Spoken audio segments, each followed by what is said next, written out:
Praise the Lord, hallelujah. जीवित परमेश्वर की सामर्थ्य और जीवित हजूरी में आप सबका स्वागत है। आज हम परमेश्वर के पवित्र वचन को मेरी भविष्यवाणियों की पुस्तक में से पढ़ेंगे। ये वचन प्रेरित अंकु यूसुफ नरूला जी के द्वारा लिखे गए हैं और हमारा ये विश्वास है कि परमेश्वर के इन गहरे भेदों को सुनना आपके जीवन में एक बड़ी आशीष को, एक बड़े छुटकारे को पैदा करेगा। विश्वास के साथ इस पवित्र वचन को पूरा सुने और प्रार्थना को हमारे साथ करें। आज का वचन आत्मिक विश्राम। पहला शमूएल 30 अध्याय उसके 6 वचन में लिखा है, और दाऊद बड़े संकट में पड़ा क्योंकि लोग अपने बेटे बेटियों के कारण बहुत शोकित होकर उस पर पथराव करने की चर्चा कर रहे थे। परंतु दाऊद ने अपने परमेश्वर यहोवा को स्मरण करके हियाव बांधा। मेरे प्रियो, जब दाऊद के दुश्मन दाऊद के लोगों को बंदी बनाकर अपने साथ ले गए थे और दाऊद के अपने लोग उसे पथरवाह करने की चर्चा करने लगे, तब दाऊद ने यहोवा परमेश्वर को याद करके हियाव बांधा। कैसे याद किया?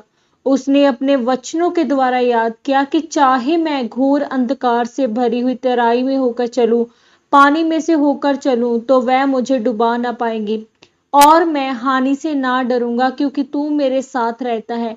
यानी उसने परमेश्वर के कामों को याद करके हियाव बांधा और वह बचाया गया। वैसे ही जब आपके जीवन में परीक्षाएं आती हैं, विरोध होता है या बीमारी आती है या सताव आता है, तो अगर वह परमेश्वर की ओर से है तो आपको सबसे अधिक परमेश्वर का वचन चाहिए। और जैसे ही आप परमेश्वर के वचन को पढ़ते हैं तो आप ध्यान देते हैं कि आप अंदर से विश्राम को महसूस करते हैं। एक मसीही होने के नाते ये मायने रखता है कि आप अंदर विश्राम में हो। शैतान भी आपके खिलाफ वचन का प्रयोग करता है और जब लोगों के अंदर वचन नहीं होता तो वह उसकी बातों पर विश्वास कर लेते हैं और बहुत से लोग परमेश्वर की योजना समझ नहीं पाते और परमेश्वर से दूर हो जाते हैं। आपको ये बात समझने की जरूरत है, खास करके पास्टर को, जब वह सेवा में होते हैं, अलग अलग तरह की परीक्षाओं में से, सताव में से गुजरते हैं, तो उन्हें एक ही चीज चाहिए, वह है परमेश्वर का वचन। ऐसा करके आप विश्राम में जाते हैं।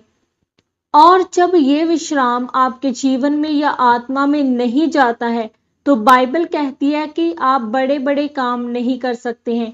मेरे प्रियो, जब आप विश्राम में नहीं होते हैं तो आप घबराए होते हैं, क्योंकि जब आप बाहर की दुनिया की खबरें सुनते हैं तो आपके अंदर का विश्राम कम हो जाता है। और जिस दिन आपका विश्राम खत्म हो जाता है, परमेश्वर आपको इस्तेमाल तो करता है, लेकिन बड़े कामों के लिए वह आपको इस्तेमाल नहीं करता, क्योंकि परमेश्वर आपको बड़े कामों के लिए इस्तेमाल करने के लिए विश्राम में देखना चाहता है। विश्राम का मतलब ये नहीं है कि वह सुसमाचार प्रचार ना करे, प्रार्थना ना करे, उपवास ना करे या सेवा ना करे, बल्कि जिसके अंदर विश्राम का आत्मा आता है वह डरता नहीं है और ना ही घबराता है। उसे पता है कि एक बड़ी गवाही उसका इंतजार कर रही है, शानदार दिन उसका इंतजार कर रहे हैं। आज लोगों के अंदर विश्राम क्यों नहीं है? क्योंकि उनका ध्यान हमेशा अपनी चंगाई की तरफ, बच्चे की आशीष की तरफ या तरह तरह की आशीषों की तरफ लगा रहता है, इसीलिए उनके अंदर विश्राम नहीं है।